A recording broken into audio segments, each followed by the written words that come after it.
Sama seperti musim-musim sebelumnya, Erling Haaland selalu mewarnai daftar pencetak gol terbanyak Premier League. Saat narasi ini ditulis, Haaland sudah mencetak 22 gol dan memuncaki daftar top skor saat ini. Namun kali ini Haaland tak bisa tidur nyenyak, sebab ada Igor Thiago, pemain Brentford yang siap mencuri gelar sepatu emas dari Haaland. Thiago hanya selisih 3 gol saja dari Haaland. Menariknya, situasi ini membuat kita deja vu, karena musim lalu pemain Brentford juga ada yang mendobrak daftar teratas pencetak gol Premier League.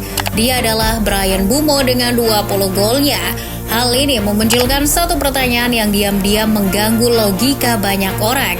Bagaimana mungkin sebuah klub seperti Brentford yang tidak punya kekuatan finansial raksasa bisa terus melahirkan striker yang tajam? Ternyata ada pola yang terus berulang. Brentford seperti pabrik yang bekerja tanpa emosi di balik semua itu. Dan berikut adalah rahasia di balik hebatnya Brentford dalam menciptakan striker house goal di Premier League.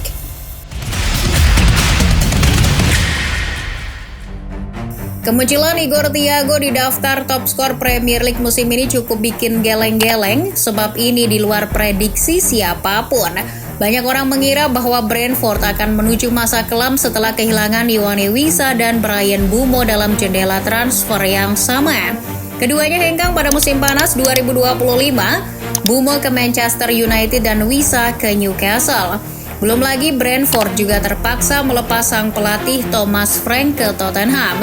Bak sebuah bangunan, Brentford sudah tak memiliki pilar penyangga utama. Namun karena adanya pondasi yang kokoh, pilar-pilar sisa masih bisa mempertahankan bangunan yang sudah berdiri. Apalagi Brentford dengan cepat menambah lubang yang ditinggalkan Mbeumo dan Wissa. Alih-alih goyah, lini depan mereka kembali menemukan ritmenya bersama Igor Thiago. Tidak banyak yang benar-benar memasang ekspektasi tinggi di awal, bahkan bagi sebagian orang ini tampak seperti perjudian lain dari klub yang terlalu percaya diri dengan sistemnya sendiri. Namun perlahan, satu demi satu, Thiago mulai menunjukkan sesuatu yang bikin penonton geleng-geleng. Berkat performa gemilangnya, Thiago bahkan dipanggil untuk memperkuat tim nasional Brazil di jeda internasional Maret kemarin. Di titik ini, rasa heran itu berubah menjadi kekaguman yang sulit disangkal. Lantas, bagaimana mungkin Brentford selalu tahu harus mencari siapa, bahkan sebelum publik sadar bahwa pemain itu dibutuhkan? Seolah-olah di balik layar ada mekanisme tak terlihat yang sudah memetakan segalanya jauh hari. Nah, jika ditelisik lebih dalam, budaya regenerasi striker nomor 9 Brentford sudah dimulai sejak mereka masih berkiprah di divisi Championship. Jauh sebelum adanya Igor Thiago, Bryan Mbeumo atau Yoane Wissa pada musim 2017-18, muncul Neil Maupay di skuad Brentford. Dibeli 2 juta euro dari Saint-Étienne, Maupay yang kala itu masih berusia 20 tahun langsung mencetak 12 gol bersama The Bees. Performa puncaknya terjadi di musim 2018-19 saat mencetak 25 gol di Championship. Performa itu membuatnya dipinang oleh Brighton dengan mahar 15 juta euro atau lebih dari 7 kali lipat harga awal. Setelah Maupay muncul lagi oleh Watkins, yang buat kalian yang lupa, Watkins merupakan polesan Brentford. Dibeli dari Exeter City tahun 2017, Watkins perlahan namun pasti berkembang menjadi ujung tombak The Bees. Puncak performanya dalam musim 2019-20 ketika mencetak 25 gol di Championship. Talentanya pun langsung ditebus oleh Aston Villa. Brentford untung lebih dari 25 juta euro dari penjualan itu.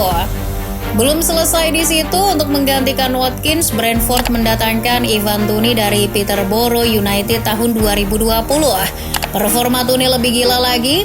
Pemain yang jago nendang penalti ini langsung mencetak 31 gol di musim 2020-2021. Jumlah gol itu jadi rekor jumlah gol terbanyak dalam satu musim Championship. Setelah itu, regenerasi terus bersambung hingga sekarang. Namun Brentford sadar mereka butuh uang untuk menyambung hidup. Jadi pemain yang sudah jadi pasti ada saja peminatnya. Maka dari itu Brentford selalu menyiapkan pengganti bahkan sebelum striker utama dijual dengan harga mahal. Jika kalian sadar, Neil Maupay dan Ollie Watkins datang di jendela transfer yang sama dan semuanya tampil memuaskan. Salah satu cara Brentford mengendalikan situasi itu adalah dengan menerapkan sistem rekrutmen berbasis data. Kita mengenalnya dengan Moneyball. Nama yang diadopsi dari sistem klub baseball Oakland Athletic itu menuntut manajemen Brentford untuk mencari pemain bukan sekedar soal nama besar, bukan cuma dari performa di lapangan, apalagi cuma modal highlight di YouTube. Sistem ini lebih kompleks dari itu. Brentford FC mulai menerapkan pendekatan Moneyball sejak tahun 2012 ketika klub diambil alih oleh Matthew Benham. Benham bukan pemilik klub biasa, ia punya latar belakang sebagai trader dan ahli statistik, serta pendiri perusahaan judi berbasis data. Ketika masuk ke Brentford, ia membawa filosofi tersebut, jadi keputusan harus berbasis angka, probabilitas, dan efisiensi, bukan sekedar intuisi. Lalu, data apa yang dicari untuk seorang striker hebat? Menariknya bagi Brentford, jumlah gol bukan prioritas utama. Mereka lebih memperhatikan expected goal, kemampuan sang pemain melepas tembakan dalam waktu 90 menit, dan dilihat akurasinya, dan kemampuan sang pemain untuk membangun link up play sederhana tapi efektif. Penerapan secara maksimal baru berjalan pada tahun 2016, fokus pada pemain under value dari liga-liga yang kurang terjamah, macam Liga Belgia, Liga Prancis, atau mungkin kasta bawah Liga Inggris. Bahkan karena ingin mengarahkan seluruh fokus pada metode ini, di tahun yang sama Brentford sempat menutup akademi. Diganti dengan tim B yang lebih fleksibel, nantinya mereka akan diseleksi dan yang layak akan dipromosikan ke skuad utama. Baru pada tahun 2024, Brentford memutuskan untuk membuka kembali akademi mereka, itu pun hanya demi memenuhi regulasi Premier League. Apakah cuma angka saja? Tentu tidak. Brentford paham betul bahwa sepak bola Inggris itu mengandalkan fisik. Jadi kekuatan fisik juga jadi pertimbangan seperti postur, massa otot, dan kekuatan duel baik darat maupun udara. Maka dari itu kebanyakan striker Brentford berkulit hitam. Bukan bermaksud rasis, tapi pemain kulit hitam adalah lambang kekuatan fisik yang istimewa. Level kebugaran juga jadi poin penting bagi Brentford. Kita ambil contoh oleh Watkins dan Ivan Toney, keduanya sangat jarang cedera. Watkins baru mengalami cedera dalam 2 musim terakhir, faktor umur juga. Sedangkan Toney tercatat baru sekali cedera panjang. Itu terjadi pada tahun 2016 saat ia masih berseragam Newcastle United. Dengan kondisi fisik yang mendukung, Brentford bisa memaksimalkan kinerja sang pemain. Dan untuk mengeluarkan seluruh potensi striker yang sudah didatangkan, Brentford membangun sistem yang memang memanjakan sang pemain. Kita ambil contoh era Thomas Frank saja. Di era pelatih asal Denmark ini, Brentford tidak bermain untuk membuat striker terlihat spektakuler, tapi untuk membuat mereka selalu berada di situasi yang tepat. Ini perbedaan halus, tapi dampaknya sangat besar. Permainan Brentford dibangun dengan pendekatan yang sangat direct dan vertikal. Artinya, begitu mereka merebut bola, fokus utamanya bukan menguasai bola lama-lama, melainkan secepat mungkin mengirim bola ke area berbahaya. Sentuhan tidak perlu sangat dikurangi dan tak banyak menampilkan kombinasi rumit di lini tengah. To the point saja. Dalam konteks ini, striker tidak dituntut untuk turun jauh, menggiring bola melewati 2-3 pemain atau menciptakan momen ajaib sendirian. Striker juga menjadi muara dari skema Brentford. Mereka tidak perlu menciptakan peluang dari nol karena sistem sudah memastikan bahwa peluang itu akan datang. Maka dari itu, yang seringnya direkrut adalah pemain nomor 9 atau target man, bukan false nine atau penyerang yang terlalu mobile. Meski begitu, beberapa kali mereka tetap meminta untuk turun dan membuka ruang untuk pemain sayap. Ujung-ujungnya sama, memaksimalkan pengaruh striker demi mencetak gol.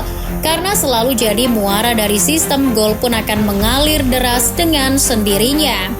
Jika sistem berjalan dengan baik, 2 digit gol per musim bukan suatu yang sulit bagi penyerang Brentford. Sayangnya, sistem pabrik striker yang dari luar terlihat sangat menjanjikan ternyata tak sesempurna itu. Striker Brentford memang gacor dan berbahaya di lini pertahanan lawan, tapi bukan jaminan kalau mereka juga akan tampil memuaskan di luar GTEC Community Stadium. Sebagian besar tak bisa dengan cepat menunjukkan performa yang setara setelah hengkang dari Brentford. Neil Mopai, Yoane Wissa, dan Bryan Mbeumo bisa jadi contoh. Setelah mencetak puluhan gol untuk The Bees, mereka mengalami penurunan performa. Mopai jadi kutu loncat usai pindah ke Brighton. Bumo telat panas di MU, Wissa malah lebih mengecewakan. Pindah ke Newcastle dengan penuh drama, Wissa baru mencetak 1 gol di Premier League musim 2025-2026. Penyerang-penyerang Brentford akan terlalu bergantung pada sistem. Mereka sudah terlena dengan sistem yang memanjakan mereka. Maka ketika para penyerang itu keluar dari ekosistem tersebut, barulah terlihat siapa yang benar-benar hebat dan siapa yang selama ini hanya berada di tempat yang tepat.